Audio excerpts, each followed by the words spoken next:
আসসালামু আলাইকুম, স্বাগত জানাচ্ছি আরটিভি সন্ধ্যার সংবাদে। আপনাদের সঙ্গে আছি আমি ফারিয়া শারমিন এবং আমি ফারজানা তানি।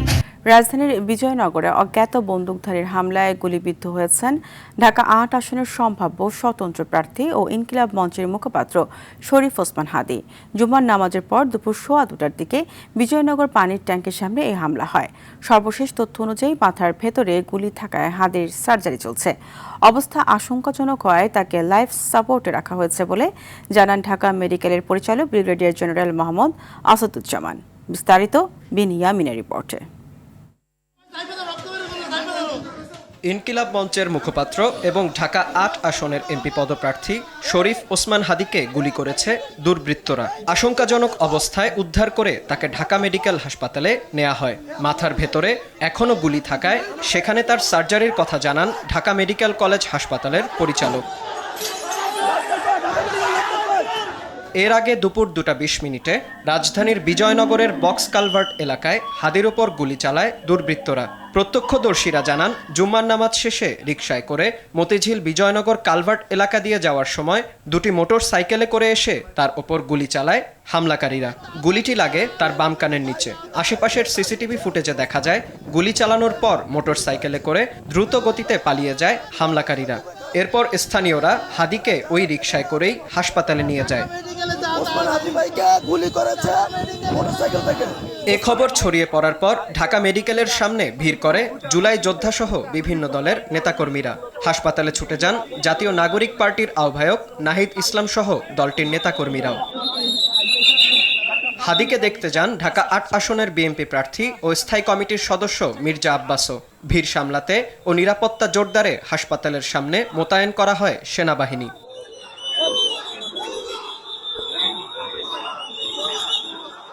সবার চাওয়া সুস্থ হয়ে ফিরে আসুক শরীফ ওসমান হাদী।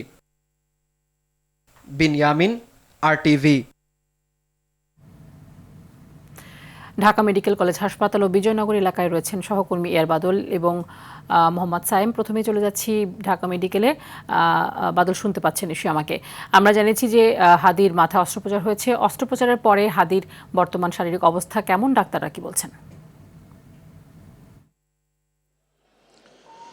তানি, চিকিৎসকরা এখন পর্যন্ত কোনো আনুষ্ঠানিকভাবে জানায়নি যে হাদীর আসলে সর্বশেষ কী অবস্থা এবং কোন অবস্থার মধ্য দিয়ে হাদীর চিকিৎসা চলছে। তবে যারা দেখতে গিয়েছিলেন তারা ফিরে এসে যেটি বলছেন যে হাদীর যেহেতু এই কানের পাশ দিয়ে গুলি লেগেছে এবং মস্তিষ্কের মাথার খুলি ভেদ করে মস্তিষ্কের কাছাকাছি চলে গিয়েছে, সেই কারণে খুবই সংকটাপন্ন অবস্থায় রয়েছে হাদীর অচেতন অবস্থায় রয়েছে, কিন্তু তার হার্টবিট ৩ বার থেমে গিয়েছিল, সেটি ডাক্তাররা আবার ফিরিয়ে নিয়ে আসতে পেরেছেন, এমনটি যারা দেখতে গিয়েছিলেন তারা বলছেন। এবং সব মিলিয়ে বলা হচ্ছে যে হাদী খুবই সংকটাপন্ন অবস্থায়, জীবন মৃত্যুর সন্ধিক্ষণে রয়েছে এবং দোয়া চেয়েছেন যেসব নেতাকর্মীরা হাদীকে দেখতে হাসপাতালে এসেছিলেন তারা।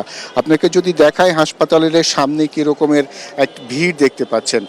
যেসব নেতাকর্মীরা এখানে আসছেন তারা হাসপাতালের ভিতরে ঢুকে ঠিক হাসপাতালের সামনেই গণমাধ্যম কর্মী রয়েছে এবং অসংখ্য মানুষ রয়েছে, যে কারণে কিন্তু এই ঢাকা মেডিকেল কলেজ হাসপাতাল একটি দেশের প্রসিদ্ধ হাসপাতাল।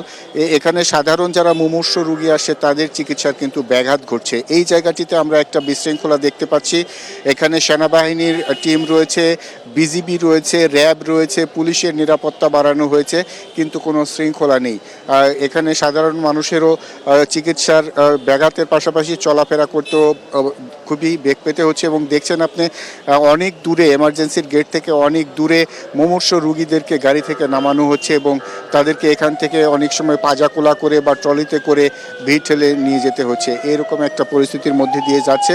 এখানে জামাতের আমির এসেছিলেন, বিএনপির আর ঢাকা ৮ আসনের মনোনয়ন প্রত্যাশী মির্জা আব্বাস এসেছিলেন এবং এছাড়াও এখানে এনসিপির নেতা নাহিদ ইসলাম, নাসির উদ্দিন পাটোয়ারি সহ বিভিন্ন রাজনৈতিক দলের নেতাকর্মীরা এসেছিলেন এবং তারা এখানে কথা বলেছেন। তাদের কথা একটাই যে যেই এই ঘটনা ঘটে থাকুক তাকে দ্রুত গ্রেপ্তার করতে হবে এবং বিচারের মুখোমুখি করতে হবে।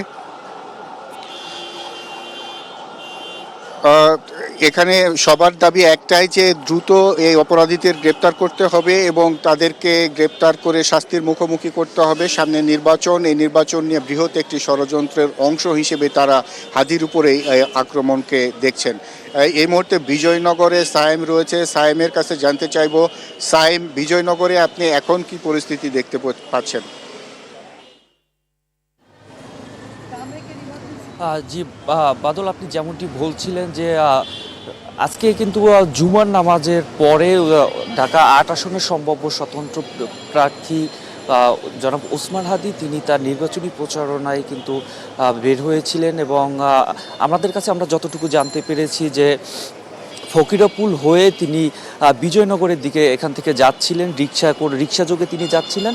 তার সাথে একজন তার সহযোদ্ধা ছিল। এই অবস্থায় কিন্তু মোটরসাইকেল যোগে দুই দুর্বৃত্ত এসে তাকে সরাসরি গুলি করে এবং গুলি করার ঠিক বাইতুস সালাহ জামে মসজিদের অপোজিটে রাস্তার উপরে কিন্তু তিনি এখানে তার রিক্সা থেমে যায় এবং তার সাথে থাকা তার সহযোদ্ধার ডাক চিৎকারে স্থানীয় লোকজন এসে তাকে উদ্ধার করে ঢাকা মেডিকেল কলেজ হাসপাতালে এখান থেকে কিন্তু নিয়ে যায় এবং তার যে বর্তমান শারীরিক অবস্থার ব্যাপারে কিন্তু আপনি জানাচ্ছিলেন। আমরা কথা বলবো, এখানে একজন প্রত্যক্ষদর্শী রয়েছেন যিনি ঘটনার সময় এখানে উপস্থিত ছিলেন, আমরা তার সাথে কথা বলবো। আপনারা এখানে যখন জনাব ওসমান হাদিকে গুলি করা হয় তখন দুর্বৃত্ত যারা মোটরসাইকেল যোগে এসেছিলেন তাদেরকে আপনারা চিনতে পেরেছেন কিনা, বা তাদের পরনে কি কি পোশাক ছিল বা হেলমেট ছিল কিনা? তারা যখন আসছিল তারা বাইকে রানিংয়ে ছিল, আমরা তখন এত কিছু লক্ষ্য করি নাই। রানিংয়ে আসছে, যখন আমরা শব্দ পেয়েছি তখন আমরা আতঙ্কিত হয়ে পড়েছি।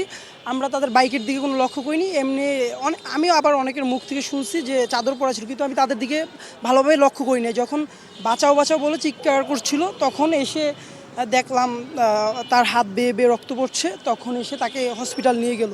বাইকে দুইজন ছিল, এটা শিওর, মাথায় হেলমেট ছিল। তারা আসছিল হচ্ছে ফকিরাপুল কালভার্ট রোডের ওই দিক থেকে।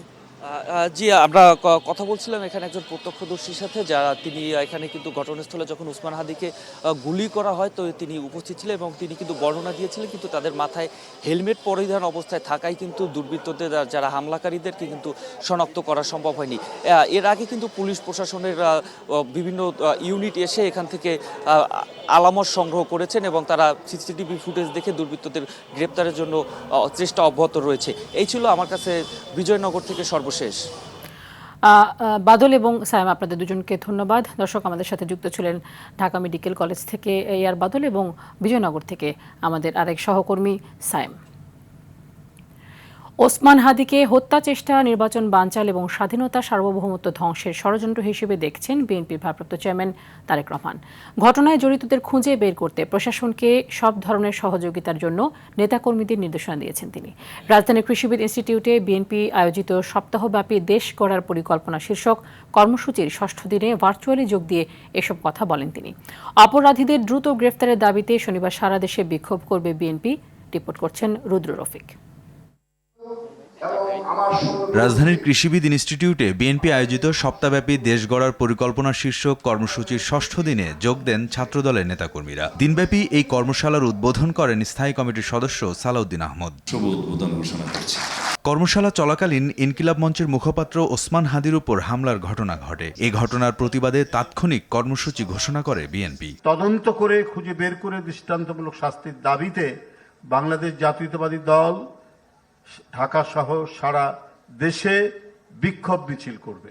অনুষ্ঠানে ভার্চুয়ালি যুক্ত হয়ে দলের ভারপ্রাপ্ত চেয়ারম্যান তারেক রহমান ওসমান হাদির উপর হামলার ঘটনার তীব্র নিন্দা জানান। এই ঘটনার জন্য তীব্র ঘৃণা এবং প্রতিবাদ জানাচ্ছি।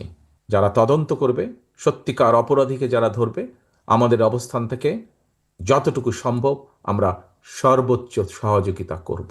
তিনি বলেন, একটি গোষ্ঠী দেশের স্থিতিশীলতা নষ্টে অপতৎপরতা দেখাচ্ছে। গত 1 বছরে বিভিন্ন সময় বিভিন্ন ব্যক্তি, বিভিন্ন সংগঠনের সদস্যরা হুমকি দিয়েছে প্রকাশ্যে যে প্রত্যাশিত নির্বাচন আগামী ফেব্রুয়ারি মাসে, সে নির্বাচনকে তারা হতে দেবে না। যারা এই দেশের স্বাধীনতাকে ধ্বংস করতে চায়, এই দেশের সার্বভৌমত্বকে ধ্বংস করে এই দেশের স্থিতিশীলতাকে ধ্বংস করতে চায়, তারা তাদের ষড়যন্ত্র যে শুরু করে দিয়েছে, আজকে ওসমান হাদির ঘটনা দিয়ে তা প্রমাণিত হয়। বাংলাদেশের জাতীয়তাবাদী বিশ্বাসী দলগুলোকে আরও ঐক্যবদ্ধ থাকার তাগিদ দেন তিনি। সবার আগে বাংলাদেশ, এই নীতিতে যারা বিশ্বাস করে, আমাদের প্রত্যেকটি দল, প্রত্যেকটি নেতা, প্রত্যেকটি কর্মী, প্রত্যেকটি মানুষকে আজ অতীতের যে কোনো সময় থেকে সবচাইতে বেশি ঐক্যবদ্ধ হতে হবে। যে কোনো মূল্যে দেশের মানুষের হারানো গণতান্ত্রিক অধিকার ফিরিয়ে দিতে নেতাকর্মীদের আরও সোচ্চার হওয়ার আহ্বান জানান তারেক রহমান। আমাদেরকে প্রতিবাদ করে তুলতে হবে। রুদ্র রফিক, RTV, ঢাকা। ইনকিলাব মঞ্চের মুখপাত্র ওসমান হাদির উপর হামলাকারীদের দ্রুত আইনের আওতায় আনতে আইনশৃঙ্খলা বাহিনীকে নির্দেশ দিয়েছেন প্রধান উপদেষ্টা ডক্টর মোহাম্মদ ইউনূস। এই ঘটনায় দেয়া বিবৃতিতে বিএনপি মহাসচিব মির্জা ফখরুল ইসলাম আলমগীর ওসমান হাদির দ্রুত সুস্থতা কামনা করে সরকারকে সন্ত্রাস দমনে দৃঢ়ভাবে ব্যবস্থা নেয়ার আশা ব্যক্ত করেন। এই ঘটনায় গভীর উদ্বেগ প্রকাশ করে দ্রুত, নিরপেক্ষ ও স্বচ্ছ তদন্ত কামনা করেছেন জামায়াতের আমির ডাক্তার শফিকুর রহমান। বিস্তারিত শামীম চৌধুরী জানাচ্ছেন।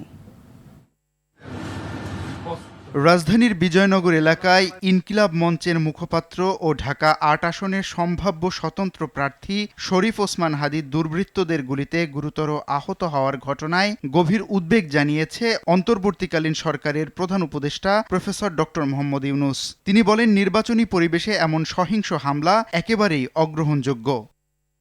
ফেসবুক পোস্টে প্রধান উপদেষ্টা আহত ওসমান হাদির সর্বোচ্চ চিকিৎসা নিশ্চিত করতে সংশ্লিষ্টদের নির্দেশ দেন। একই সঙ্গে আইনশৃঙ্খলা রক্ষাকারী বাহিনীকে দ্রুত ও ব্যাপক তদন্ত চালিয়ে হামলায় জড়িত সবাইকে শনাক্ত করে আইনের আওতায় আনার নির্দেশ দেন। এদিকে ওসমান হাদি গুলিবিদ্ধ হওয়ার ঘটনায় আনুষ্ঠানিক বিবৃতি দিয়েছে বিএনপি। এ ঘটনায় তীব্র নিন্দা জানিয়ে জাতীয় প্রেসক্লাবে এক আলোচনা সভায় বিএনপি মহাসচিব মির্জা ফখরুল ইসলাম আলমগীর বলেন, ওসমান হাদিকে গুলি করা অশনি সংকেত। কালকে আপনার শিডিউল ঘোষণা হয়েছে, আর আজকেই আপনার একজন প্রার্থীকে গুলি করা হয়েছে ৮ নম্বরে ঢাকা ৮-এর মধ্যে হাদি সাহেব ইনসাফ পার্টির প্রার্থী। আমি তীব্র নিন্দা জানাচ্ছি এবং আমি একটা অশনি সংকেত দেখতে পাচ্ছি যে নির্বাচনকে বানচাল করার জন্য সেই শক্তি আবার চক্রান্ত শুরু করেছে। কিছুদিন আগে দেখেছেন যে আপনার চট্টগ্রামে এরশাদুল্লাহ সাহেব আমাদের ক্যান্ডিডেটকে গুলি করেছিল। আজকে দেখুন আবার ইনসাফ পার্টির ক্যান্ডিডেটকে গুলি করা হয়েছে। ওসমান হাদি গুলিবিদ্ধ হওয়ার ঘটনায় গভীর উদ্বেগ প্রকাশ করেছেন জামায়াতের আমির ডাক্তার শফিকুর রহমান। নিজের ভেরিফাইড ফেসবুকে তিনি বলেন, কোনো রাজনৈতিক প্রতিদ্বন্দ্বিতা বা মতভিন্নতার কারণে এ ধরনের সহিংসতা কখনোই গ্রহণযোগ্য নয়। তিনি ওসমান হাদির দ্রুত সুস্থতা কামনা করেন। শামীম চৌধুরী, RTV, ঢাকা। ওসমান হাদিকে গুলির ঘটনার প্রতিবাদে বিক্ষোভ হয়েছে ঝালকাঠি, বরিশাল, রাজশাহী ও চট্টগ্রামে। হাদির নিজ জেলা ঝালকাঠিতে খুলনা ঢাকা মহাসড়ক অবরোধ করে বিক্ষোভ করেছে স্থানীয় ছাত্র জনতা। এই ঘটনার প্রতিবাদ জানিয়ে রাজশাহী বিশ্ববিদ্যালয়ের শহীদ মিনার চত্বর থেকে মিছিল বের করে হামলাকারীদের গ্রেফতারের দাবি জানান বিশ্ববিদ্যালয়ের শিক্ষার্থীরা। বরিশালে ঘটনা তাৎক্ষণিক প্রতিক্রিয়া জানিয়ে মানববন্ধন করেছে সাধারণ ছাত্র জনতা। বিক্ষোভ মিছিল ও সমাবেশ হয়েছে চট্টগ্রামেও।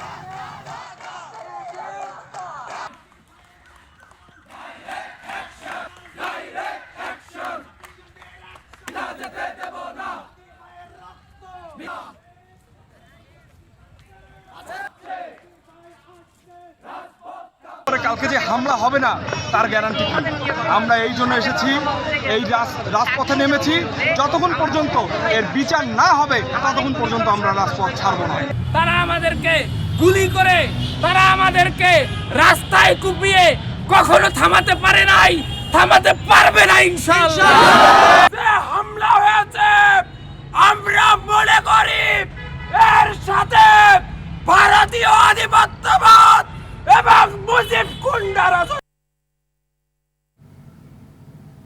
ত্রয়োদশ জাতীয় সংসদ নির্বাচনকে বানচাল করার মতো কোনো শক্তি পৃথিবীতে নেই বলে মন্তব্য করেছেন প্রধান উপদেষ্টা প্রেস সচিব শফিকুল আলম।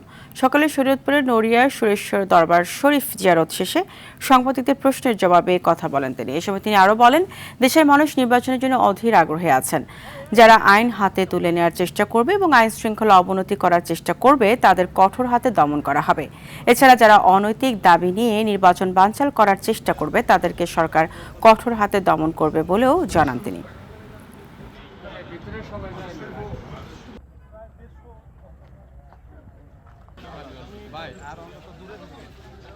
বাংলাদেশের মানুষ নির্বাচনের জন্য অধীর আগ্রহে আছে।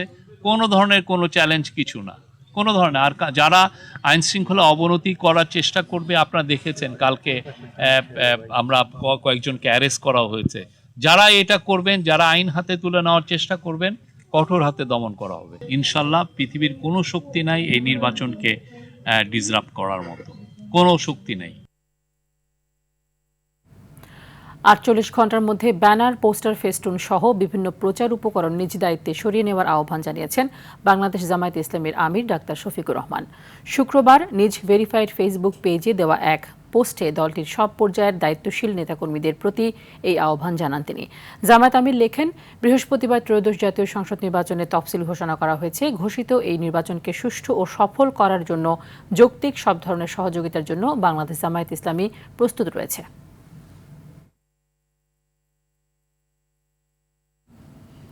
অন্তর্বর্তী সরকারের উপদেষ্টার পদ থেকে সদ্য পদত্যাগ করা আসিফ মাহমুদ সজীব ভুঁইয়া ঢাকা 10 আসনে স্বতন্ত্র প্রার্থী হিসেবে প্রতিদ্বন্দ্বিতা করার ঘোষণা দিয়েছেন। শুক্রবার সকালে নিজের ভেরিফাইড ফেসবুক পেজে দেয়া এক ভিডিও বার্তায় এই ঘোষণা দেন তিনি। বার্তায় তিনি স্বতন্ত্র প্রার্থী হিসেবে প্রতিদ্বন্দ্বিতার পাশাপাশি সকলের সহযোগিতা ও সমর্থন কামনা করেন। আসন্ন ত্রয়োদশ জাতীয় সংসদ নির্বাচনে আমি ধানমন্ডি, কলাবাগান, হাজারীবাগ, নিউ মার্কেট এবং কামরাঙ্গীরচরের একাংশ নিয়ে গঠিত ঢাকা 10 সংসদীয় আসনে স্বতন্ত্র প্রার্থী হিসেবে দাঁড়াচ্ছি। বড় কোনো রাজনৈতিক দলের পৃষ্ঠপোষকতা, অসংখ্য নিবেদিত কর্মী, প্রচলিত ব্যবস্থায় প্রয়োজনীয় অর্থ কোনোটাই আমার নেই। আপনাদের সহযোগিতা, সমর্থনই আমার একমাত্র অবলম্বন এবং আমার দায়বদ্ধতাও থাকবে শুধুমাত্র আপনাদের প্রতি। আমি শুধু সংসদ সদস্য পদপ্রার্থী নই, গণভোটেরও প্রার্থী। এতগুলো প্রাণের বিনিময়ে দেশ সংস্কারের যে সুযোগ এসেছে তা বাস্তবায়নে গণভোটে হ্যাঁ ভোট দিন।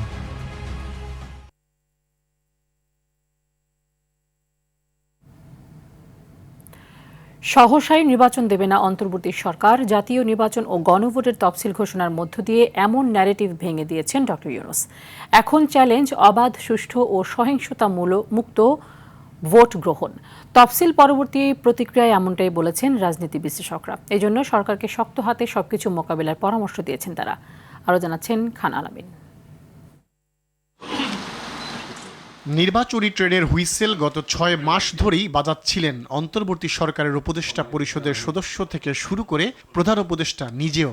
তারপরও এই সরকার নির্বাচন দেবে না এমন ন্যারেটিভ দাঁড় করিয়ে বিভিন্ন মহল সরকারের সমালোচনায় ছিল মত্ত। অবশেষে প্রতিশ্রুতি অনুযায়ী তফসিল ঘোষণার মাধ্যমে নির্বাচনী ট্রেন যাত্রা শুরু করলো। এই যে নির্বাচন নিয়ে নানামাত্রিক যে ধরনের শঙ্কা এবং ন্যারেটিভ, এগুলোর কবর রচিত হলো আর কি। তফসিল ঘোষণা হয়ে গেল, এটির মধ্য দিয়ে এটি প্রমাণ হলো যে ইন্টারিম গভর্নমেন্ট যেটা প্রথম থেকেই বলছিলেন সেটি করছেন এখন। গণভোট ও জাতীয় নির্বাচন একই দিনে হওয়াকে চ্যালেঞ্জ হিসেবে দেখছেন বিশেষজ্ঞরা। তবে সেটি মোকাবেলায় সরকারকে দক্ষ হাতে সবকিছু পরিচালনা এবং নির্বাচন কমিশনের অবাধ ক্ষমতা দেওয়ার উপর গুরুত্বারোপ করেছেন তারা। দুটো ঘটনা ঘটবে এখানে গণভোট হবে, এখানে জাতীয় নির্বাচন হবে। তো এটি একটি বড় কর্মযজ্ঞ। এটিকে কেন্দ্র করে অনেকেরই হয়তো অনেক ধরনের ষড়যন্ত্র থাকতে পারে, এই জায়গা থেকে আমরা চিন্তা করতে পারি এটা। আরেকটি হচ্ছে যে এটি সবসময়ই সংঘাতপূর্ণ হয়ে যেতে পারে।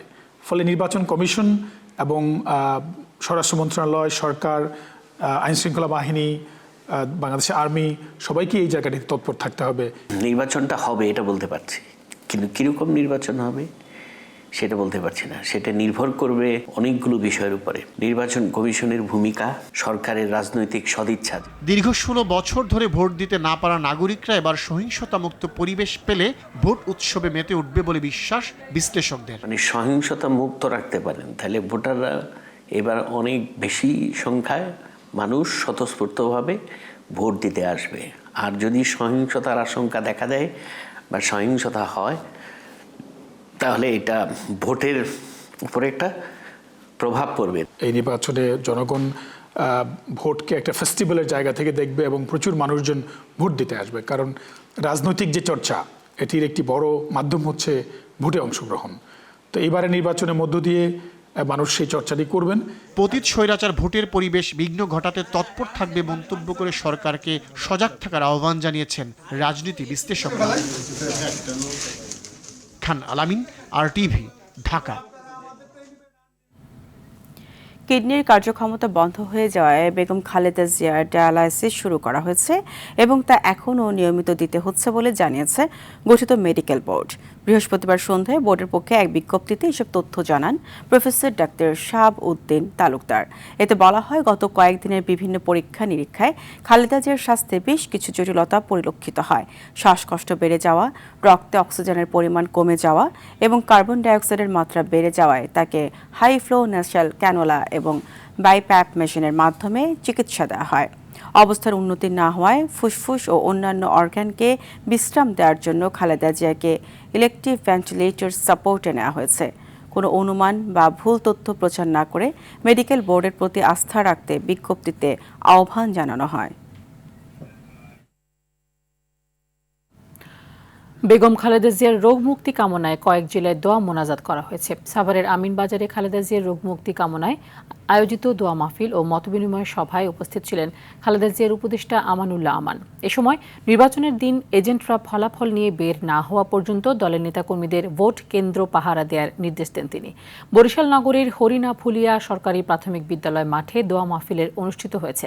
এতে উপস্থিত ছিলেন বিএনপি জাতীয় নির্বাহী কমিটির সদস্য আবু নাসের মোহাম্মদ রহমতুল্লাহ। দোয়া মাহফিল অনুষ্ঠিত হয়েছে সিলেটের গোলাপগঞ্জেও।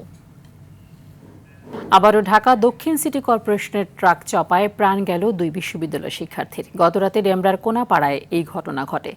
পুলিশ ঘাতক ট্রাকটিকে আটক করতে পারলেও পালিয়ে গেছে ট্রাক চালক। আরও জানাচ্ছেন সাকিবুর রহমান। বৃহস্পতিবার সন্ধ্যায় বন্ধুর বোনের গায়ে হলুদের অনুষ্ঠানে অংশ নেন বেসরকারি বিশ্ববিদ্যালয়ের 2 শিক্ষার্থী ইরাম দেওয়ান ও তপু আহমেদ সহ তাদের আরও বন্ধুরা। মোটর সাইকেলে চড়ে বাসায় ফেরার পথে ঘটে দুর্ঘটনা। ঢাকা দক্ষিণ সিটি কর্পোরেশনের একটি ময়লার গাড়ি তাদের মোটর সাইকেলটিকে ধাক্কা দেয়। 30 থেকে 50 হাতের মতন হবে। ওরে হেসরায় নিয়ে আসছে। গাড়ির নিচে বাইকটা এমনভাবে আটকে আছে যে ও আর সামনে গাড়ি আগাইতে পারতেছে না। দ্যাটস ওয়াই ড্রাইভার হেল্পার যারাই ছিল গাড়ির ভিতরে ওরা ওখান থেকে গাড়ি ফেলে দৌড় দিচ্ছে। এতে ঘটনাস্থলে তপু মৃত্যুবরণ করেন। ইরামকে ঢাকা মেডিকেল কলেজ হাসপাতালে নিয়ে আসার পর মৃত ঘোষণা করেন চিকিৎসকরা। ফজর নামাজটা কাল পরে আমি সঙ্গে সঙ্গে ঢাকা মেডিকেলে চলে আসি। তো এখানে আসার পরে আমি জানতে পারলাম যে কোনাপাড়াতে নাকি বাইক অ্যাক্সিডেন্টে সে মারা গেছে। ওইখানে ঘটনাস্থলে সে মারা গেছে। প্রতিদিনই কিন্তু এভাবে ঘটনা ঘটে, কিন্তু আমরা কখনো মানে এর প্রতিকার পাই নাই যে একটা রোড অ্যাক্সিডেন্ট হলে এটা নিয়ে কিছু হয়, এরপর আবার সবাই থেমে যায়। এই ঘটনায় ঘাতক গাড়িটি আটক করেছে ডেমরা থানা পুলিশ। ভোর 4:30টায় ঘটনা ঘটছে। ট্রাকটা আটক আছে, ড্রাইভার পাইনি, আমরা ড্রাইভার ধরার জন্য চেষ্টা করতেছি। এই ঘটনায় মামলা দায়েরের প্রক্রিয়া চলছে বলে জানায় পুলিশ।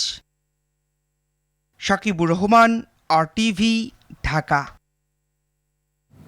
পূর্ববিরোধ ও চাঁদাবাজির জেরে শ্যামপুরে ব্যবসায়ী আব্দুর রহমানকে হত্যার ঘটনায় এমামুল এহসান নয়ন ও তার সহযোগী অয়ন গাঙ্গুলিকে গ্রেপ্তার করেছে র্যাব। রাজধানীর কল্যাণপুর থেকে তাদের গ্রেপ্তার করা হয়। র্যাব জানায়, শ্যামবাজার এলাকায় চাঁদাবাজি নিয়ে বিরোধ সৃষ্টি হয় 2 পক্ষের মধ্যে। বিরোধের জের ধরে আব্দুর রহমানকে হত্যার পরিকল্পনা করে নয়ন। তার অংশ হিসেবে 3 মাস আগে অস্ত্র কিনে এরপর সেই অস্ত্র দিয়ে তাকে গুলি করে হত্যা করা হয়। পরে হত্যাকারী দেশের বাইরে পালিয়ে যাওয়ার চেষ্টা করেছিল বলে জানায় র্যাব। আসামি নয়ন ভিকটিমের গতিবিধি রাজশাহীর তানোরে গভীর নলকূপের পরিত্যক্ত গর্ত থেকে উদ্ধার হওয়া শিশু সাজিদের দাফন সম্পন্ন হয়েছে। সকাল 10টার দিকে সাজিদের বাড়ির পাশের মাঠে জানাজা শেষে তাকে পারিবারিক কবরস্থানে দাফন করা হয়। জানাজায় অংশ নিতে ছুটে আসেন প্রশাসন, রাজনৈতিক, সামাজিক ও বিভিন্ন শ্রেণী পেশার মানুষ। জানাজার নামাজের ইমামতি করেন কাজী মাওলানা মিজানুর রহমান। এদিকে সন্তান হারিয়ে নিহত শিশু সাজিদের পরিবারে চলছে শোকের মাতম। এর আগে দীর্ঘ 32 ঘণ্টার রুদ্ধশ্বাস উদ্ধার অভিযানের পর তাকে উদ্ধার করা সম্ভব হলেও বাঁচানো যায়নি। বাজারে বাড়তি দামে বিক্রি হচ্ছে বোতলজাত ভোজ্য তেল ও পুরনো পেঁয়াজ। প্রতি কেজি সয়াবিন তেল 195 টাকা ও পেঁয়াজ বিক্রি হচ্ছে 140 থেকে 150 টাকা দরে।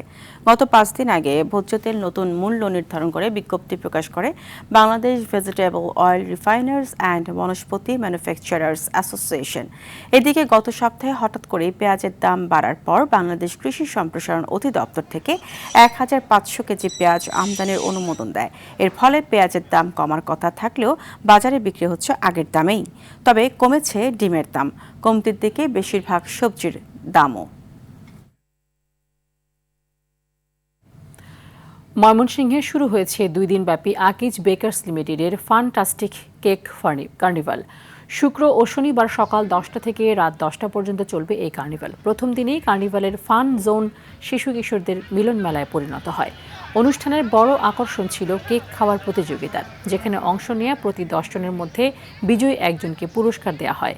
ক্রেতাদের বিনোদন ও এক্সাইটিং সব ফান মোমেন্ট উপহার দিতেই ব্যতিক্রমী এমন আয়োজন বলে জানিয়েছেন আকিস বেকার্স লিমিটেডের এক্সিকিউটিভ ডিরেক্টর শফিকুল ইসলাম তুষার। দেশে প্রথমবারের মতো নতুন আরও এক ধরনের মাদকের সন্ধান পেয়েছে মাদকদ্রব্য নিয়ন্ত্রণ অধিদপ্তর। ভেপ বা ই সিগারেটের মধ্যে এই মাদক সরবরাহ ও বিক্রি করেছিল একটি চক্র। দেখতে পানির মতো, বিভিন্ন ফ্লেভারযুক্ত, উচ্চ মাত্রার সিনথেটিক হওয়ায় মাদকটির ভয়াবহতা সম্পর্কে অবহিত করে এই বিষয়ে সচেতন হওয়ার আহ্বান জানায় মাদকদ্রব্য নিয়ন্ত্রণ অধিদপ্তর। সাকিবুর রহমান জানাচ্ছেন বিস্তারিত। অনেকেই নিকোটিনের আসক্তি কমাতে ভেপ বা ই সিগারেট সেবন করে, তবে এর সাথে মেশানো থাকতে পারে ভয়ঙ্কর মাদক MDMA। দেশে প্রথমবারের মতো এমন মাদকের সন্ধান পেয়েছে মাদকদ্রব্য নিয়ন্ত্রণ অধিদপ্তর। ভয়ঙ্কর এই মাদক এক ফোঁটা ব্যবহারে স্নায়ুতন্ত্রে তীব্র প্রতিক্রিয়া হয়। MDMA গ্রহণে সেবনকারীর হ্যালোসিলেশন হয় বলে জানিয়েছে মাদকদ্রব্য নিয়ন্ত্রণ অধিদপ্তর।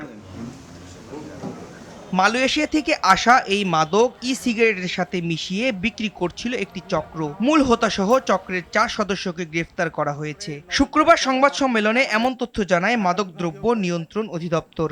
MDMA পিনাকা নামে যে বিষয়টি বাংলাদেশে ছড়িয়ে পড়ছিল সেটা আমরা উদ্ঘাটন করেছি।